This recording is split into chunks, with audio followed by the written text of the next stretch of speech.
We're talking about a helicopter. Yes.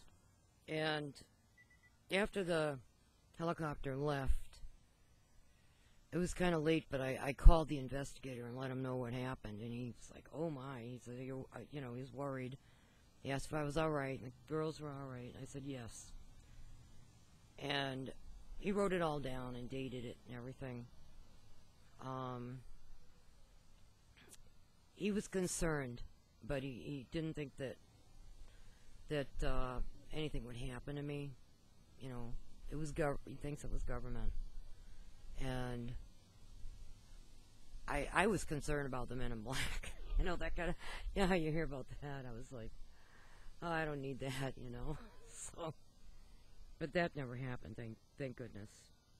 And So you were thinking that the man with the beard wasn't the man in black. it probably was, but I think it was the same story. yeah, they were definitely keeping tabs on people that were coming forward. Yeah, I'm reading a book where they say that those can be real or those can be like surreal, where they can disappear, or they like there was a case where were like two men in black, and they were sitting all day long without going to pee, like all day, like 20 hours in the car. Yeah. The robots can do, I think. Mm-hmm. So, do you have any proof that this one was real?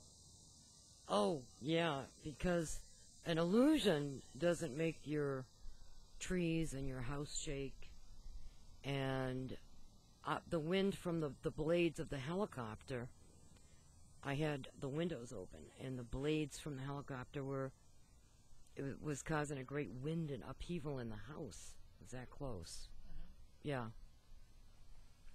Can you tell if the man was a real human or any other sort of being?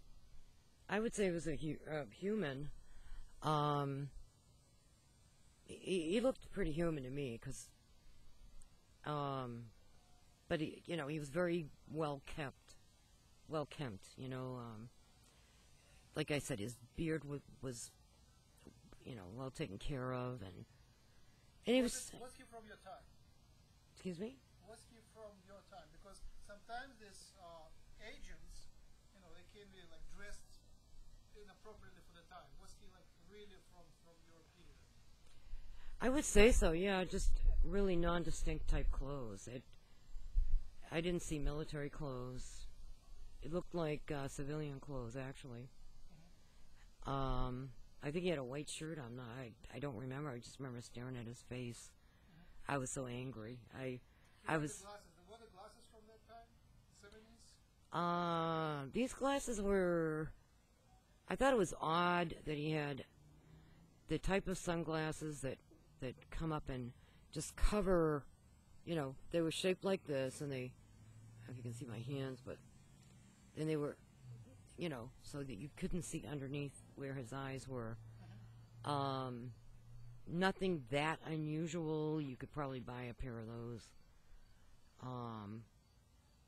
In a upscale type. They look upscale sunglasses, but I thought to myself that they can't be sunglasses because it's dark out. How the heck could he see? So being in the military, I know they have the nighttime goggles, night vision glasses. So that's probably what he had on. But and he had this nonchalant, overly confident attitude about himself. Uh-huh. Yeah, I did. I knew he was a jerk. I just, he was doing his job or whatever, and. So he was jerk of your times? Yes, because.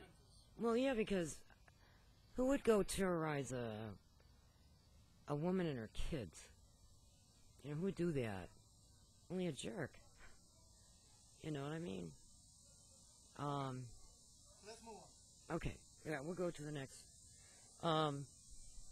When I was having the regressions, he was trying to pull some other memories up, and I just didn't feel they were accurate. I felt like I was trying to please the hypnotist. And nothing against people who do this type of research. It could have been just me, I don't know, but I didn't feel that the information we were getting from my regressions was accurate. So from I just suspected. And then there was an important incident that happened with this whole thing worth mentioning. He had, this investigator had it all set up that 5 of us that remembered getting implants were going to go have an MRI on our brains to look for the implants. And he had the date set up, and,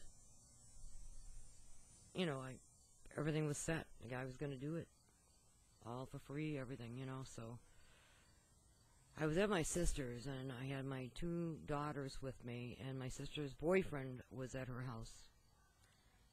He was sleeping down on the couch, and I was in one bed with my sister upstairs, and my 2 girls were sort of kitty corner across the hall in another room. And middle of the night, around 3 in the morning, I'm guessing, we hear my sister's boyfriend. Now, he's foreign.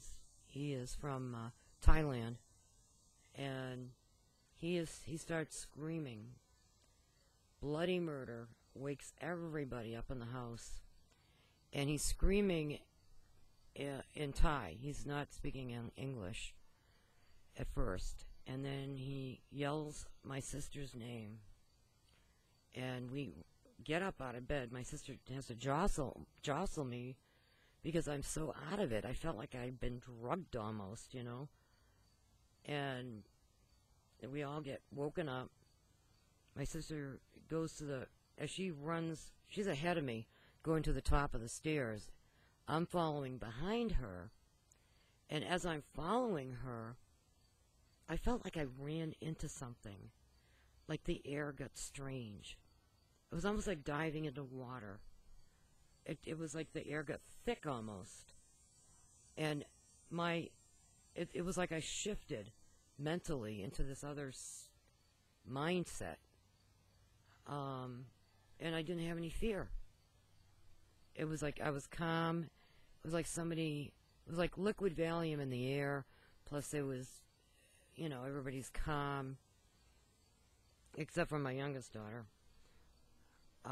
She was, not quite 2. And she sat up in the bed screaming her lungs out. But I'm still calm. And as we approach the stairs, we see about 4 beings. They're not walking up the stairs, they are floating. And they float up the stairs, very methodical, and they each take their place among us. And they had obviously quieted down my sister's boyfriend downstairs because the screaming stopped. I forgot to mention that. And no more screaming from him, so he's probably out like a light. And one of the beings led my sister over to her side of the bed, and she's sitting on the edge of the bed. It doesn't look, the way she's sitting is so, you know, doll-like, erect and up like a dummy almost, and looks hypnotized, but she's conscious. And the one being I met in the hall, I was kind of startled. I'm like, what the heck, you know?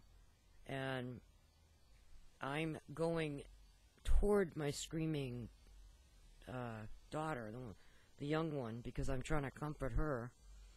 There's a being over at my 8-year-old, and he's putting her back to bed, and she's calm, lethargic, and she's just laying down, and that being has got his hand on her to calm her. And this other being that walks with me toward my youngest, and he gets in front of me, and he's looking at her all pleased as pie, real happy. I mean, there was happiness on his face, and he looking at her and looking at me, and he's like, well, she turned out well, you know, like they like kids, you know. And when during all this, I'm reaching toward her, and he looked at me with such hurt feelings and said, I would never hurt her.